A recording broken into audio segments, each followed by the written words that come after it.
السلام علیکم، کیسے ہیں آپ سب؟ امید ہے کہ سب ٹھیک ہوں گے اور اپنی فیملیز کے ساتھ سیف ہوں گے۔ آج بات کریں گے جی پلوشا کوکس پر۔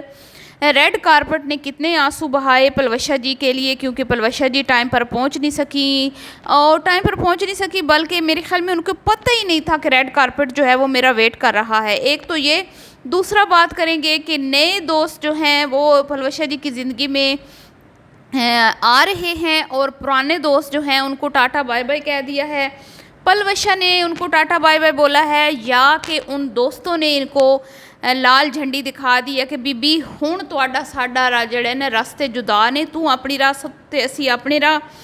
تیرے نال اسی جنہ چلنا سی چل لیا۔ تو کیا معاملات چل رہے ہیں، ویڈیو کو سکپ نہیں کرنا، چینل کو سبسکرائب کرنا ہے، سب کچھ آپ کو اس ویڈیو میں آج بتاؤں گی، تو ہو سکے تو ویڈیو کو شیئر بھی کر دیجئے گا جی۔ تو سب سے پہلے ریڈ کارپٹ کی بات کر لیتے ہیں۔ ریڈ کارپٹ یقین کریں اتنے اس نے آنسو بہائے ہیں نا، میں کہتی ہوں کہ اس نے نہریں بہا دی ہیں، رو رو کے اس نے نہریں بہا دی ہیں، اور وہ اتنا بےتابی سے پلو ماسی کا انتظار کر رہا تھا، اس کے دل کے ارمان جو ہے وہ آنسو میں بہہ گئے ہیں۔ وہ سوچ رہا تھا کہ بھئی یہ تنگر پنگر، یہ کیا کہتی ہیں، یہ مائرہ، یہ ہبہ بخاری اور یہ باقی ساری تو آتی رہتی ہیں، یہ تو ہر سال میں اٹھا کے آ جاتی ہیں، بشریٰ انصاری جی ہو گئیں اور باقی ساری، یہ تو وہی چہرے ہیں، یہ تو میں دیکھ دیکھ کے تھک چکا ہوں۔ مجھے تو کچھ نئے ٹیلنٹڈ لوگ جو ہیں ان کی خواہش تھی وہ آئیں ہیں اور اپنے خوبصورت پاؤں جو ہیں مجھ پہ لگائیں اور مجھ پہ کھڑے ہو کے ایک خوبصورت سا پیارا سا انٹرویو دیں، فنی سا انٹرویو دیں، جیسے 92 نیوز والے ہمارے بھائی نے ایک چٹ پٹا سا انٹرویو لیا تھا دونوں بہنوں کا۔ تو کوئی اس طرح کی وہ امید کر رہا تھا ریڈ کارپٹ کہ یہاں پہ ہماری پلو ماسی آئیں گی اور اپنے کیا کہتے ہیں کہ بابرکت پاؤں ہم پہ لگائیں گی، لیکن سارے جو ہے ارمان آنسو میں بہہ گئے، کیونکہ پلو ماسی کو پتہ ہی نہیں چلا کہ میں ریڈ کارپٹ کے لیے بھی انوائٹڈ ہوں،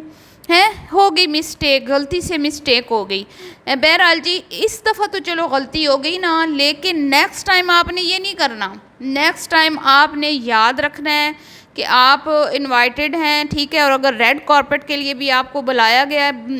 گیا تو آپ ضرور تشریف لائیے گا، ریڈ کارپٹ کو یہ فضیلت بخشیے گا، اپنے سندر سندر پاؤں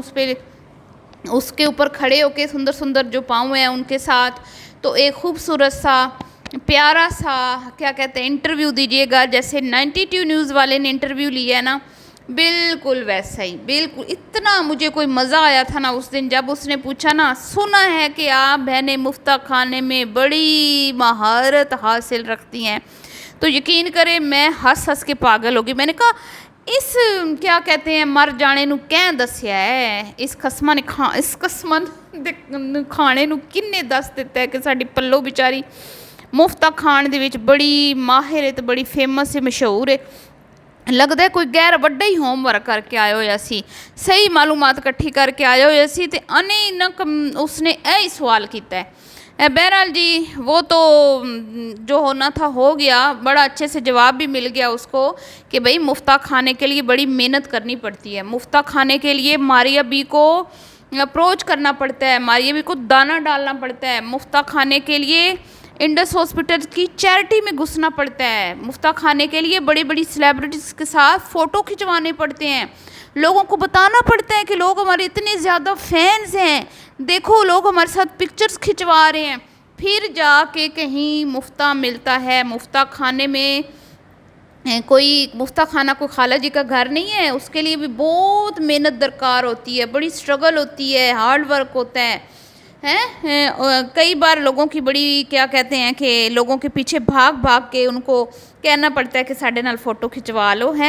ساڈے نال تصویر بنوا لو، ہبہ جی عائزہ جی، مائرہ جی ساڈے نال فوٹو کھنچوا لو، لوکاں نوں پتہ تے لگے اسی کنے وڈے وڈے لوکاں دے نال نعمان اجازت جی، بس ایک فوٹو دا سوال ہے،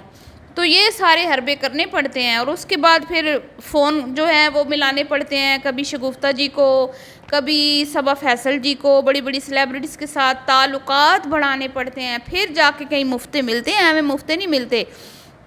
تو چلیں یہ تو تھی ریڈ کارپٹ کی سٹوری کہ ریڈ کارپٹ جو ہے وہ بیچارہ پورا سال جو ہے وہ آنسو بہاتا رہے گا، کیونکہ وہ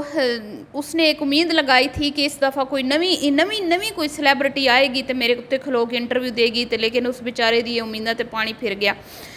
تو اب بات کر لیتے ہیں کہ بھی صبا فیصل بھی غائب ہے پلو کی زندگی سے۔ نویں دوست جڑے نے وہ آ رہے نے تے پرانے دوست جڑے نے وہ انہوں نے یہ ٹاٹا بائے بائے کر دیتا ہے انہاں لوگوں نے، مطلب کہ پلو نے کیتا ہے یا کہ انہوں نے کیتا ہے۔ یہی میں تمہیں دساں گی کی وجہ ہے کہ نویاں دوستیاں جڑیاں نے انہوں تے فوکس ہو رہا ہے تو پرانے لوگوں دی گل بات ہی کوئی نہیں۔ تو بات دراصل یہ ہے جی کہ آپ نے بھی اگر نوٹ کی ہو، میں نے تو نوٹ کی ہے، اور میں نے کہا میں آپ سے بھی یہ چیز ڈسکس کروں کہ بھئی ان لوگوں سے جتنا فائدہ اٹھانا تھا پلوشہ جی نے اٹھا لیا، اور ان کو بھی کہیں نہ کہیں مجھے لگتا ہے کہ ان کی اصلیت کا پتہ چل چکا ہے کہ یہ کس طرح کی خاتون ہے، کیونکہ دور کے ڈھول بڑے سہانے ہوتے ہیں۔ جب انسان نزدیک آتا ہے نا پھر اصلیت کا پتہ چلتا ہے، جب نزدیک آتا ہے نا تو پھر پتہ چلتا ہے کہ کوئی کتنے پانی میں ہے۔ پانی کی گہرائی کا اندازہ لگانے کے لیے پانی میں غوطہ لگانا پڑتا ہے نا، تو اسی طرح کسی کو جاننے کے لیے سمجھنے کے لیے کہ کوئی کتنا اچھا ہے اس کے ساتھ اٹھنا بیٹھنا کھانا پینا پڑتا ہے۔ اور جب یہ کام سارے ہو گئے ہیں تو اب سمجھ آ چکی ہے شگفتہ کو بھی، سمجھ آ چکی ہے صبا فیصل کو بھی کہ بھئی یہ جو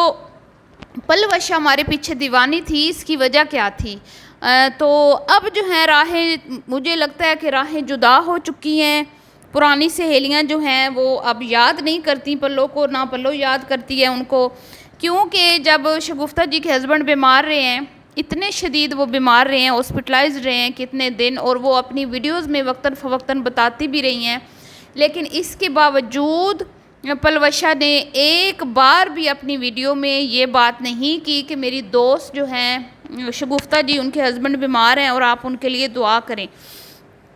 جبکہ ان کی شگفتہ کی بیٹی کے اوپر ایک ریاکشن ود مائی ولاگ نے ہلکی سی ویڈیو بنائی تھی تو یہ سامنے آ گئی تھی، اور اس کا ٹائٹل لگا کے باقاعدہ اس کو مینشن کر کے اس کی پکچر لگا کے اس نے ایک ویڈیو بنائی تھی کہ بھئی ہونے دے پیچھے پہ گئی ہے اس کڑی دے پیچھے، تو بڑا اس کو اس نے پروٹوکول دیا تھا۔ تو کیا وجہ ہے کہ ان کے ہسبینڈ کی بیماری پر تو اس نے کوئی ویڈیو نہیں بنائی، کوئی پیغام جاری نہیں کیا، کوئی کمیونٹی نہیں لگائی، اور یہاں تک کہ وہ اس دنیا سے رخصت ہو گئے، اس بندی نے تعزیت کے 2 لفظ تک نہیں بولے، تعزیت تک نہیں کی، جبکہ اس کی ایک بہن نے اپنی کمیونٹی پہ ان کو تعزیت کی تھی، لیکن یہ بندی جو ہے اپنی پارٹیوں میں، اپنے شور شرابوں میں، اپنی وہ کہتے ہیں نا آگ لگی بستی میں پلو اپنی مستی میں، تو یہ آج کل اونچی ہواؤں میں اڑ رہی ہے۔ یہ آج کل جب سے یہ دبئی کا چکر لگا کے آئی ہے نا، تو وہاں ان کی جب سے ان کی جاب اس نے ایکسیپٹ کی ہے نا، نوکری ہوئی نا، وہ کیا ہے ان کی امپلائی بن گئی ہے، کیا کر رہی ہے، ان کو گاہک ڈھونڈ کے دیتی ہے لوگوں کی منتیں کر کے کہ اللہ کے نام سے میری طرف سے پراپرٹی لے لو ہیں دبئی میں تاکہ مجھے بھی کوئی فائدہ ہو، تو وہ کام کر رہی ہے، تو گاہک ڈھونڈ رہی ہے ان کے لیے۔ تو جب سے یہ کام کرنا شروع ہوئی ہے نا تو ان کو اس نے ٹاٹا بائے بائے کر دیا ہے۔ اب جی اس کو تو وہ بیچاری شگفتہ کے ہسبینڈ کی ڈیتھ ہوئی، اس نے کوئی اپنے منہ سے ایک لفظ نہیں بولا ہمدردی کا۔ پھر اس کے بعد صبا فیصل پہ آتے ہیں۔ صبا فیصل جس کے بیٹے کی شادی پہ یہ بڑا دھوم دھڑکے سے ساڑی پہن کے شامل ہوئی تھی، بڑی لمبی چوڑی ویڈیوز بنائی تھیں، بڑا جو ہے بلے بلے ہوئی تھی، لیکن اچانک کیا ہو گیا کہ نہ تو صبا فیصل سامنے آ رہی ہیں، اس کے اوپر تنقید ہو رہی ہے اس کے دفاع میں، اور نہ ہی اس نے ان کی بہو کے ہاں جو بچے کی ولادت ہوئی ہے اس نے کوئی مبارکباد اس کو نہیں دی، کسی بھی سوشل میڈیا پلیٹ فارم سے اس نے نہ کمیونٹی لگائی، نہ کوئی ٹک ٹاک، نہ انسٹا، کہیں سے بھی اس کو مبارکباد نہیں دی کہ بھئی تم دادی بن گئی ہو تو اللہ تعالیٰ تمہیں یہ خوشیاں نصیب کرے۔ تو جی جیسے جیسے آگے بڑھتی جا رہی ہے تو وہ میں نے کہا نا بھئی جب آپ قریب آتے ہو تو پھر اصلیت کا پتہ چلتا ہے۔ تو اب اچھے سے مجھے لگتا ہے کہ صبا فیصل کو بھی اس بندی کا اندازہ ہو گیا جیسے شازیہ نادیہ کو ہو گیا تھا۔ شازیہ نادیہ کی لائف میں بھی تو یہ خود ہی گھسی تھی نا وہاں پہ شاؤٹ آؤٹ لینے کے لیے، بڑی تعریفوں کے پل باندھے تھے، اور اتنا لمبا چوڑا جو ہے وہ ٹبر لے کے وہاں مفتہ کھانے کے لیے پہنچ گئی تھی، تو مفتہ تو یہ پتہ نہیں کب سے کھا رہی ہے۔ تو اب دونوں سہیلیاں منہ نہیں لگا رہی، تو اب نئی دوستیاں، نئے لوگ، نئے اس کی زندگی میں آ گئے ہیں۔ اور اب اونچی ہواؤں میں ہے، میں اڑی اڑی جاواں ہوا دے نال ہے، آج میں اوپر آسمان نیچے، آج میں آگے زمانہ ہے پیچھے. تو یہ گانا میں نا پلو جی کو کے لیے پیش کر رہی ہوں. تو جی جب میں کہتی ہوں نا کہ یہ سیڑھی بناتی ہے، میں نے پہلے بھی ویڈیوز میں ذکر کیا ہے نا کہ یہ اس جگہ پہ کیسے پہنچی ہے، ماریا بی کے اس میں کیسے گھسی ہے، برانڈ میں، اسپائس ولیج میں کیسی گھسی ہے، انڈس ہاسپٹل میں کیسے گھسی ہے. تو یہ خود گھستی ہے، خود اپروچ کرتی ہے، خود رابطے کرتی ہے، پھر ان کو استعمال کرتی ہے، ان کو سیڑھی بنا کے آگے آگے بڑھتی جا رہی ہے اور پیچھے والوں کو ٹاٹا بائے بائے کرتی جا رہی ہے، کیونکہ یہ کسی کی سگی نہیں ہے، کسی کی بھی سگی نہیں ہے. یہ بس اپنی یہ شہرت کی بھوکی ہے، اس کو صرف شہرت چاہیے، اس کو صرف پیسہ چاہیے، اور وہ اس کو مل رہا ہے. پھر وہ چاہے کسی کی چاکری کر کے ملے یا کسی طریقے سے بھی ملے. اب ہم ایوارڈ کا ہی دیکھ لیں کہ یہ ایز اے انفلوئنسر نہیں گئی ہے، اس کو انہوں نے انوائٹ نہیں کیا، اس کو ادھر ادھر سے ملے ہیں جی، اسپائس ولیج والوں نے بھیج دیا فلاں. اگر یہ خود جاتی، اپنے کام کی پہچان سے جاتی، تو اس کے لیے عزت کا مقام تھا. اب دوسروں کی نوکری کرتی ہے، انہوں نے اس کو بھیج دیا تو یہ چلی گئی. یہ کہاں کی عزت، اس میں کیا عزت ہے؟ مجھے تو اس میں کوئی وہ نہیں لگتا کہ یہ بڑا اچھا کام ہے. تو یہ ہے جی اس کی حقیقت، جس پہ یہ تالیاں بجاتی ہیں اس کی چاہنے والی. بہرحال جی ملتی ہوں آپ سے نیکسٹ ویڈیو میں، دعا میں یاد رکھیے گا. ابھی کے لیے اتنا ہی، اللہ حافظ.